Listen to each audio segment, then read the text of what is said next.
Hey everyone, welcome back to Corporate Decoder, where we help you see through the financial jargon to understand what's really happening behind the corporate curtain.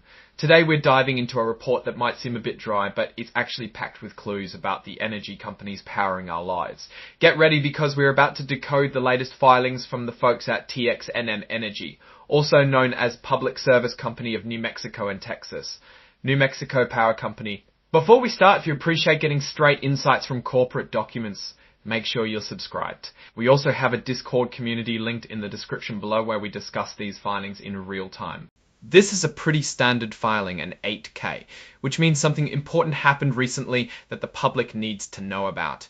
And on August 1st, 2025, these companies released a press release about their performance in the second quarter, which ended June 30th.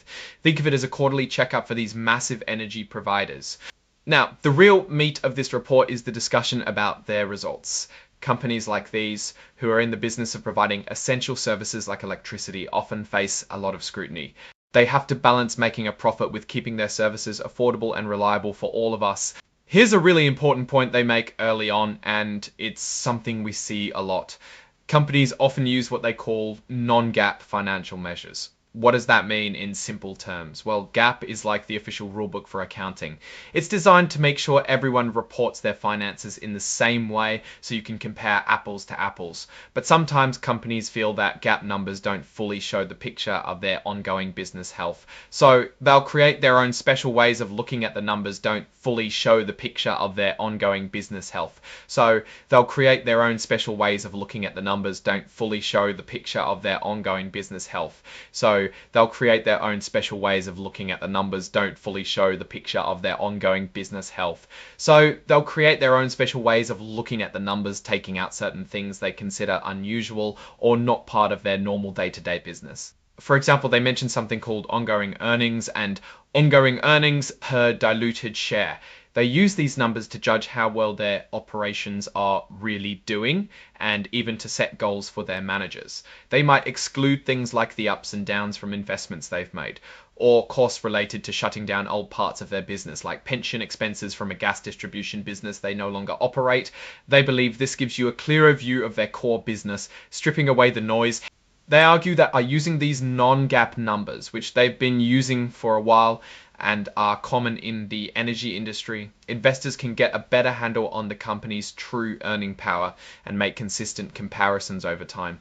It's their way of saying, look past the accounting quirks, this is what we're really earning from running our power plants and delivering electricity. However, and this is a crucial warning, they themselves state that these non-GAAP numbers shouldn't completely replace the official GAC numbers. It's like having the official score from the referee versus your buddy's interpretation of the game. Both can have value, but you need to know which is which. They also use something called ongoing earnings guidance. This is essentially management telling you what they expect their ongoing earnings to be. They use this to give investors a heads up on their financial outlook. But importantly, they can't always give you a direct GAAP equivalent for this guidance. Why? Because the things they exclude to get to their ongoing numbers can be unpredictable. Imagine trying to guess the exact cost of unexpected weather damage to power lines for the next year. It's hard to pin down, and that makes it tough to give a precise GAAP forecast. Now, there's a bit of legalese here about how this information is furnished and not officially filed for certain purposes. Essentially, they're saying we're providing this press release as information, but it's not meant to be the de facto official financial filing in every legal sense.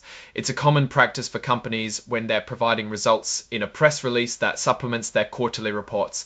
The most critical part of this filing, the very reason for this report, is that it's attaching a press release dated August 1st of 2025. This press release contains the actual financial results for the quarter, while this 8K filing points to the press release. It's that press release furnished as Exhibit 99.1 that holds the numbers we usually want to dig into.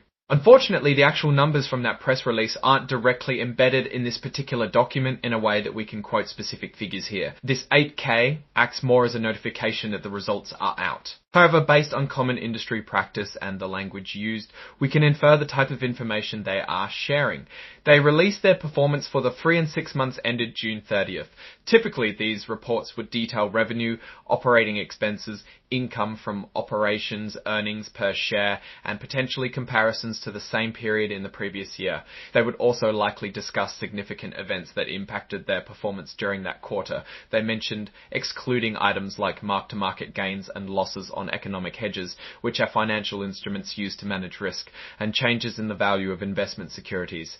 These can cause big swings in reported profits that don't reflect the day-to-day business of generating and delivering electricity. And finally, the report is signed off by Gerald R. Bischoff, who is the Vice President and Corporate Controller. This is the person, or at least their authorized representative, who is officially stating that the information presented is accurate to the best of their knowledge. It's a formality, but it's a crucial one in the world of financial reporting, ensuring accountability. So what's the big picture here? TXNM Energy, Public Service Company of New Mexico, and Texas New Mexico Power Company are telling us they've released their latest quarterly results. They're using a mix of official accounting rules and their own carefully defined ongoing metrics to explain their performance. They want investors to understand their core business strength, ironing out the temporary bumps and dips that can come from financial hedging and investment fluctuations. From a Warren Buffett perspective, we'd want to see the actual revenue and earnings numbers from that press release to truly analyze their performance. We'd compare their revenue growth year over year, analyze their operating margins to see how efficiently they're managing costs, and look at their debt levels relative to their earnings. Are they generating enough cash to cover their interest payments comfortably? Are they investing wisely in infrastructure to ensure reliable service and future growth? Those are the questions we'd be asking if we had those specific numbers in front of us. What we can infer from this filing is their communication strategy. They're being transparent about their use of non-GAAP measures, which can be a good sign. It means they're acknowledging that these special metrics need context. However, the real test will be in the actual financial performance detailed in that August 1st press release. We'd need to see if their ongoing earnings are truly reflecting a healthy, growing business, or if they're just masking underlying problems. With energy companies, stability is key. We want to see steady revenue, controlled costs, and a solid plan for the future, especially as the world transitions to different energy sources. Any significant increase in debt without a corresponding increase in earnings would be a red flag. Conversely, consistent growth in earnings and a commitment to shareholder value, even when adjusting for those non-GAAP items, would indicate a well-managed company. Alright, that's our breakdown of this particular filing. What's your take on the use of non-GAAP measures in corporate reporting? Do you find them helpful, or do they create more confusion? Drop your thoughts in the comments. If this analysis was valuable, hitting that like button really helps. And subscribe for more deep dives into the financial world. Don't forget to check out the Discord in the description. Thanks for watching. See you next time.